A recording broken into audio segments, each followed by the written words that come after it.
Coucou, bienvenue au Café des Burnies, le podcast qui prend soin des nanas en burn-out. Je m'appelle Sarah, je suis dealeuse de peps pour nanas épuisées grâce à mon expertise d'infirmière, de naturopathe, de coach en résilience et ma passion pour la trichothérapie. Ma mission est de t'aider à déculpabiliser, à sortir de ton isolement, à retrouver ta confiance en toi et reprendre goût à la vie. Alors chaque semaine, que ce soit en solo ou avec une nana inspirante, on parlera dévalorisation, échec, harcèlement, mal-être, mais aussi résilience, espoir, épanouissement, reconversion et bien sûr trichothérapie. Si tu veux créer ton bouclier anti-burnout à travers la connaissance de soi, la connaissance de ton cycle menstruel, y adapter des routines self-care, améliorer l'alimentation, revoir l'organisation, dépasser tes croyances limitantes qui alimentent ton burnout, je t'encourage à nous rejoindre cette semaine dans le programme Le Bouclier Anti-Burnout. Il est en promo jusqu'au 3 octobre. Tu peux soit suivre la formation en toute autonomie à ton rythme ou alors rejoindre un groupe de coaching. Tu trouveras le lien dans le descriptif. Maintenant, détends les épaules, cohérence cardiaque et profite pleinement de cet épisode.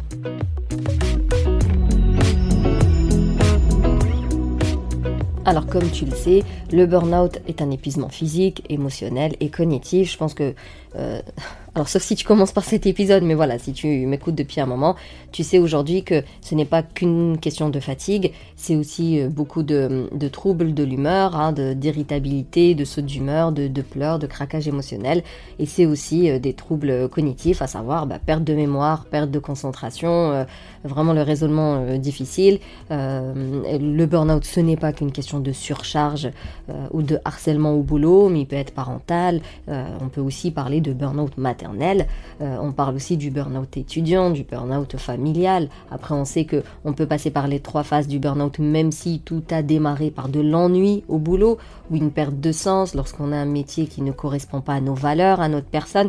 Bref, je pense qu'aujourd'hui, dans le 100e et quelques épisodes, t'es quand même calé sur le sujet. Tu sais que le burn-out est multifactoriel quoi qu'il arrive, donc il démarre d'un côté, il va forcément contaminer toutes les autres sphères de ta vie, et que finalement, au-delà de la douleur, des maladies, du système immunitaire qui s'affaiblit et de tes passages à répétition chez le médecin traitant, enfin, au-delà de toute cette gêne, c'est surtout la perte de la joie de vivre, le cynisme, l'apathie dans laquelle tu plonges, le négatif qui t'entoure de A à Z, enfin le fait d'être hyper vigilante et de voir uniquement ce qui ne va pas et de tout remettre en question et de ne jamais te sentir capable d'atteindre tel ou tel objectif. Je pense que voilà, si on met la fatigue de côté, l'insomnie, les crises de colère et tout ça, il reste cette personne que tu étais et que tu n'es plus, et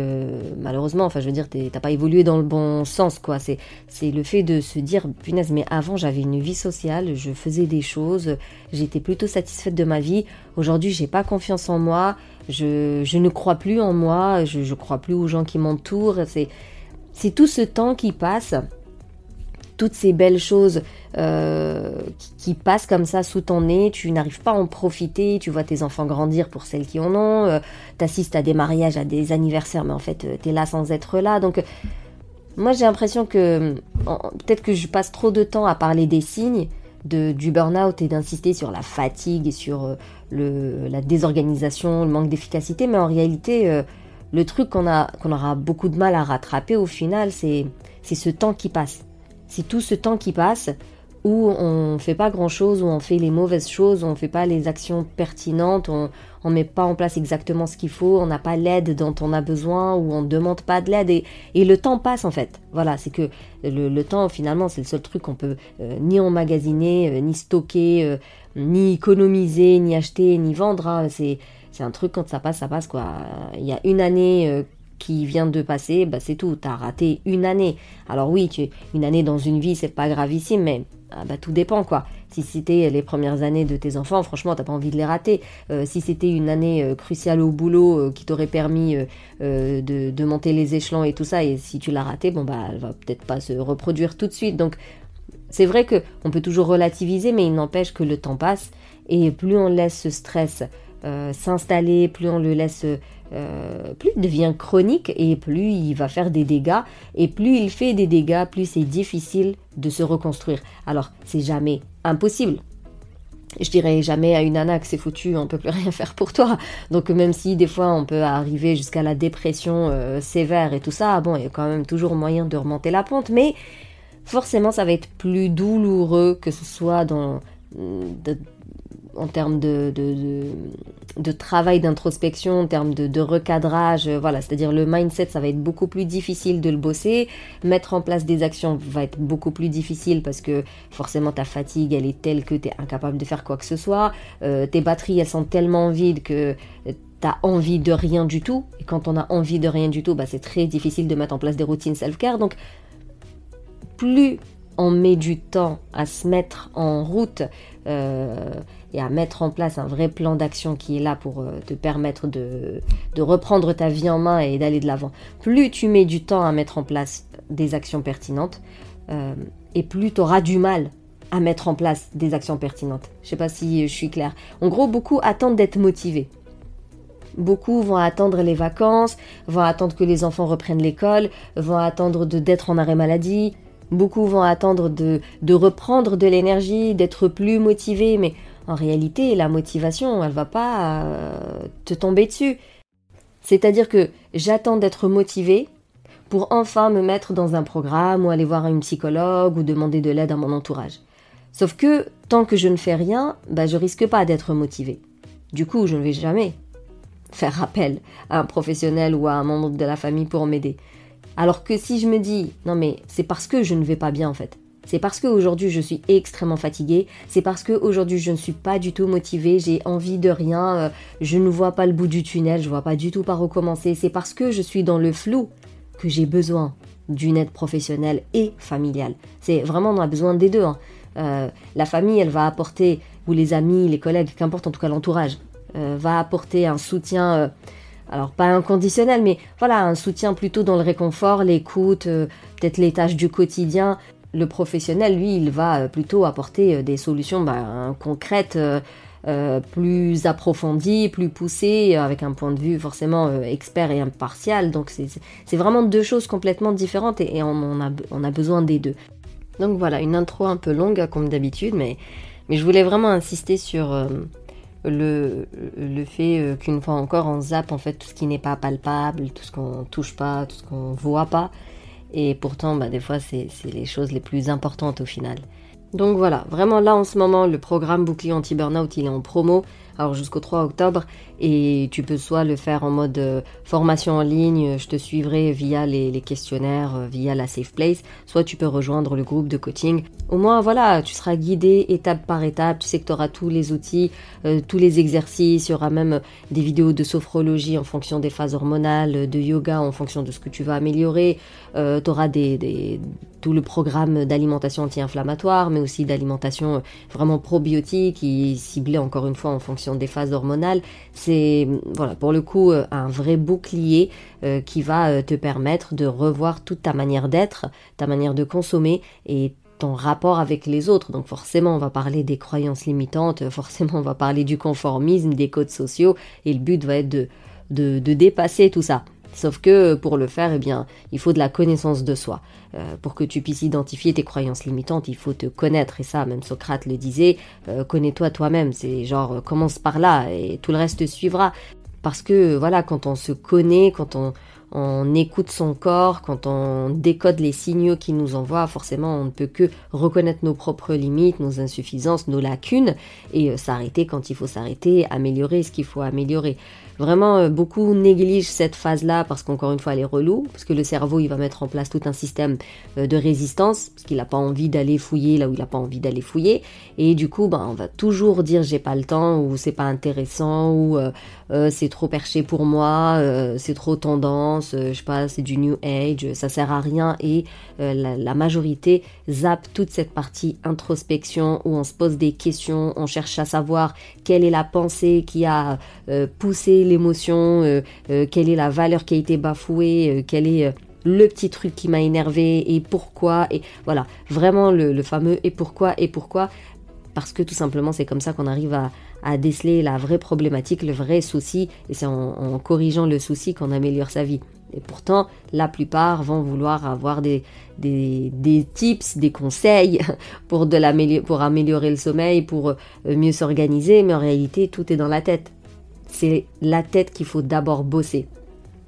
C'est l'état d'esprit qu'il faut revoir, c'est ta notion au travail qu'il faut revoir, c'est ta notion au travail bien fait, c'est ta notion de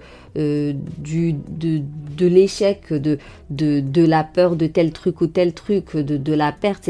C'est vraiment notre rapport aux choses, aux mots, hein, ne serait-ce qu'aux mots qu'on utilise envers soi, envers les autres. C'est d'abord le mindset, savoir ce qui te bloque, les croyances qui alimentent ton épuisement, les croyances qui te font prendre de mauvaises décisions, ou en tout cas pas les bonnes décisions, savoir si au moins tu es aligné avec tes valeurs au quotidien ou pas. Est-ce que tu les connais déjà, tes valeurs? Est-ce que tu connais tes besoins aujourd'hui? Parce que pareil, je pourrais te donner des tips pour mettre en place tes routines self-care, ouais, mais si tu connais pas tes besoins, tu sauras pas mettre la bonne action. Tu pourras pas mettre la bonne routine qui est super adaptée à ta personne, il y a tes besoins et donc qui va donner des résultats étant donné que tu connais même pas tes besoins. Donc c'est des choses, voilà, à force de bosser avec les filles, je rencontre un peu les mêmes problématiques, hein, et autant elles sont au taquet lorsque je leur dis il y a 4 semaines de menus, il y a les listes de courses, il y a les repas, il y a les recettes, il suffit juste de suivre et tout ça. Vu que c'est dans l'action, et genre c'est une action qui se voit et qui se touche et tout ça, bon, elles sont motivées à aller imprimer les menus, commencer à revoir les placards, faire les courses et tout. Elles ont vraiment l'impression genre d'avancer. Pareil, le fait d'avoir accès à la formation, d'avoir accès aux vidéos, aux cahiers d'exercice, elles vont manger tout ça. Même en mode podcast et tout, elles vont regarder les vidéos, elles vont imprimer les cahiers. Mais par contre, il y a toujours ce blocage de répondre à la question 1, répondre à la question 2 et prendre le temps le soir pour faire du journaling, dire un peu de qu'est-ce qu'elles ont ressenti aujourd'hui, dans quel mood elles étaient, qu'est-ce qu'elles ont apprécié, qu'est-ce qu'elles n'ont pas apprécié, qu'est-ce qui a été facile, qu'est-ce qui a été difficile. Voilà, ce moment d'introspection où il faut juste écrire, où il faut se poser des questions un peu reloues. Donc ça reste un travail qui ne se voit pas. Alors je te parle même pas du recadrage, quoi, parce qu'une fois que tu as identifié ta croyance limitante, tu dois au quotidien être alerte, être consciente de ce que tu dis et de ce que tu fais pour repérer les moments où tu répètes le même comportement et qui se termine toujours mal. Et cette fois-ci, quand tu te vois en train de répéter le mauvais comportement, tu dis « Oulala, ça j'en ai déjà parlé » ou « ça je l'ai déjà noté, il faut que je mette en place la nouvelle croyance aidante ». Et c'est un travail qui est chiant, je vais pas te mentir, c'est un travail chiant parce que les pensées c'est des parasites, parce que on est dans notre quotidien, on se rend pas compte, parce que le cerveau il aime bien tout ce qui est automatique et inconscient parce que ça lui permet d'économiser de l'énergie. Donc c'est pas évident, mais c'est pas un truc qui n'est pas évident ne veut pas dire qu'il est impossible, ou un truc qui est difficile ne veut pas dire qu'il est infaisable. Enfin, dans la vie, il n'y a pas grand-chose de facile en réalité.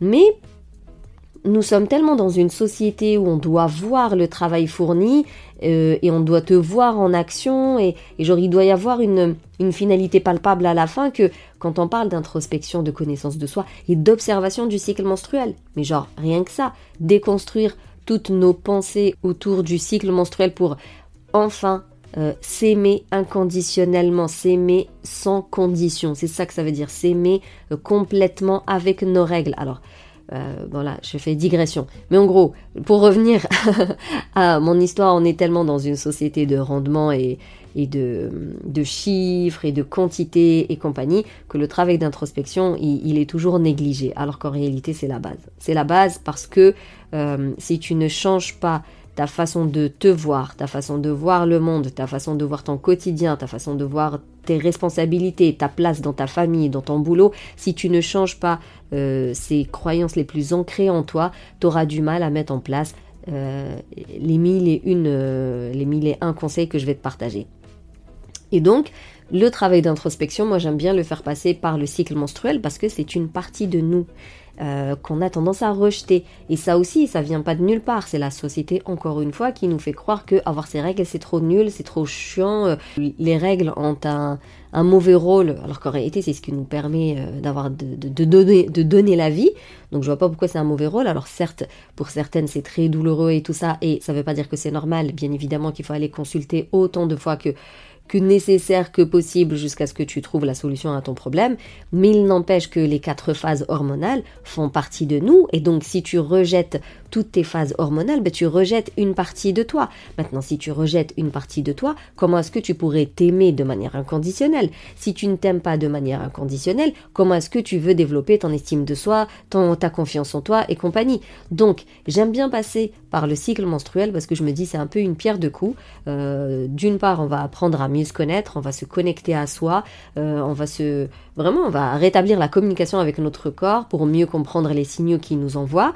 On va même pouvoir anticiper tout un tas de choses parce qu'on finira par se dessiner une courbe. Et en plus, on va apprendre à apprécier notre cycle menstruel et à le voir comme un vrai outil et non un boulet qui nous casse la tête. Et du coup, ça va vraiment servir à l'amour de soi et donc à ce fameux cercle vertueux de la confiance en soi, de l'image de soi, de la perception de soi plutôt, et de l'estime de soi.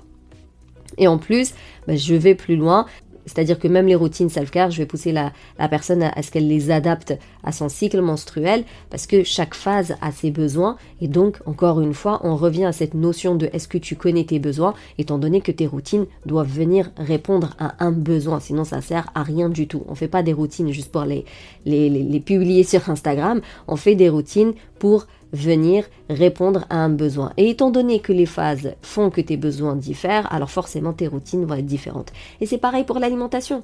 Tu auras besoin d'apporter certains nutriments pendant la phase d'ovulation, tu auras besoin d'apporter d'autres nutriments pour la phase prémenstruelle et ainsi de suite. Donc il faut savoir quand est-ce que se manifeste telle ou telle phase pour toi et de quoi tu as besoin à ce moment-là, et tu viens y adapter et tes routines, et ton alimentation, et ton travail.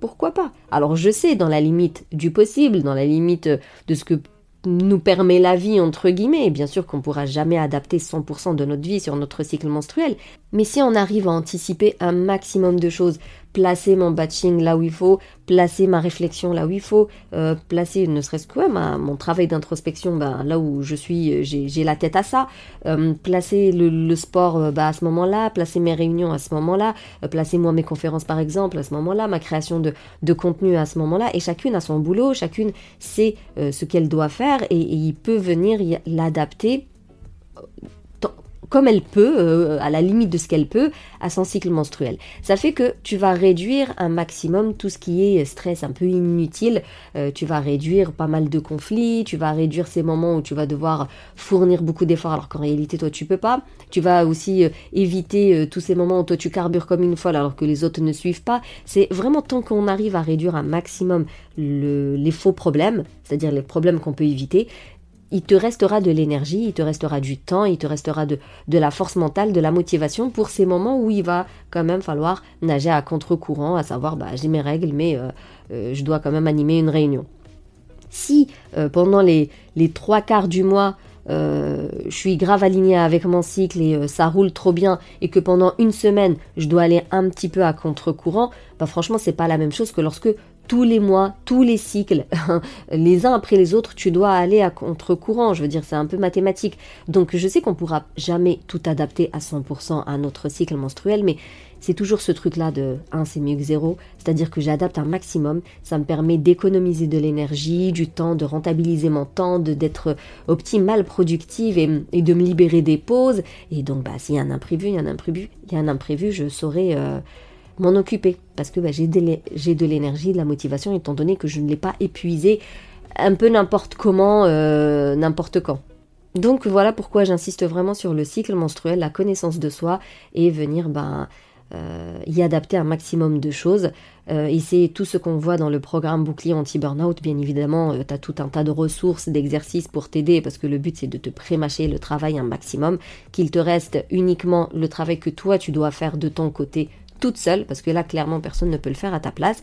Et encore une fois, soit tu te dis je prends la formation, je la suis à mon rythme, je fais mes trucs à mon rythme, et quand tu as besoin, tu m'écris dans la safe place, et de toute façon, il y a des questionnaires obligatoires auxquels je réponds, c'est vraiment des feedbacks, c'est un peu comme si c'était des devoirs au final, mais moi ça me permet de voir ce que tu as compris, ce que tu n'as pas compris, ce que tu as mis en place, ce qui a fonctionné, ce qui n'a pas fonctionné, et voilà, d'apporter un maximum d'informations, mais tu peux toujours m'écrire via la safe place pour me parler de problématiques bien particulières et je répondrai mais avec grand plaisir, quoi, c'est mon taf. Ou sinon tu dis je veux aller plus vite et je me donne 3 mois, on se voit 2 fois par mois en groupe. Parce que voilà, moi je crois à l'intelligence collective, sincèrement.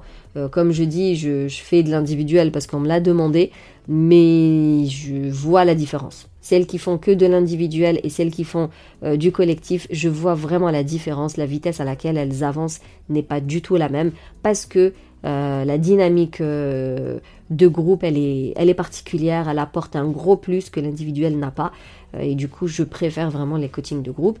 Et voilà, tu te dis pendant 3 mois, je suis à fond sur le programme, je suis à fond sur les coachings. Et à la fin, le but, c'est que tu deviennes autonome et que tu puisses terminer ton travail toute seule. Parce que en réalité, c'est un travail qui est à vie. Donc vraiment, voilà quoi, saute sur l'occasion. Et sinon, aussi, oui, le coaching, il est limité à 10 places. Là, au moment où j'enregistre cet épisode, il en reste que 8. Du coup, voilà, tarde pas trop parce qu'on sait jamais. Et puis, si tu as des questions, surtout n'hésite pas à m'écrire, que ce soit sur les réseaux ou par mail. Et si tu as accès à la Safe Place, bien évidemment, par la Safe Place. Je te souhaite de remonter la pente le plus vite possible parce que il n'y a aucun intérêt à traîner là-dedans. Il n'y a aucun intérêt à traîner dans ces 3 phases plus qu'il n'en faut. Dès qu'on s'en rend compte, hop, on met en place ce qu'il faut et on reprend notre vie le plus vite possible. Et puis je te dis merci plus pour ton écoute. Si tu veux soutenir le Café des Burnies, eh bien tu peux en parler partout autour de toi. Tu peux le partager sur les réseaux, le partager à tes connaissances. On ne sait jamais le bien qu'il peut faire. Tu peux aussi me mettre 5 étoiles et me laisser un avis sur ta plateforme d'écoute préférée. Mais je crois qu'il y a surtout Apple Podcast qui fait ça. Et sinon, la semaine prochaine pour un nouvel épisode. Et d'ici là, booste ton feeling good.